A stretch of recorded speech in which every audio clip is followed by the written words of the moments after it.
Changing voting machines and concerns about election hacking. State lawmakers say it's time to update Georgia's voting system. Well, a House subcommittee just wrapped up a hearing on a bill to move the state to an electronic system with a paper receipt for voters.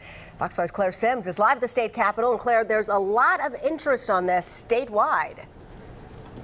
Yeah, Tanae, in fact, that meeting is still going on as we speak across the street. That's because there's so much interest in this. And there's so much interest. There's so many people who wanted to be in the room for this discussion. They had to set up an overflow room on another floor so people could be involved. And of course, this discussion is just beginning. It builds on the success of our old system and incorporates the best practices of modern day. And it is a clear choice, I believe, for Georgia voters. State Representative Barry Fleming gives his best pitch to a House subcommittee Tuesday for why he thinks Georgia should update its voting machines to an electronic ballot marker with a paper printout. Voters, he says, would make their selections on a touchscreen, and then the machine would print out a receipt of sorts that voters could then check for accuracy before turning them over to poll workers to be counted.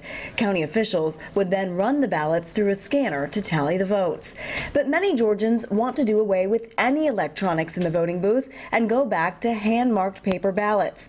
Fleming and others, though, argue that could lead to errors or even votes being thrown out. Reverting back to any other form of a voting system, including a pencil-marked ballot, could easily force our state into a situation that we don't want to recall, like Florida in 2000, where they had so much trouble there. This is just the beginning of what will be a vigorous discussion of voting systems at the state capitol, and voters hope their concerns will be heard. I think people are working on behalf of the citizens, and I think it's a matter of, let's tone down any rhetoric, let's listen to what the concerns are, and let's work together to give the people what they need.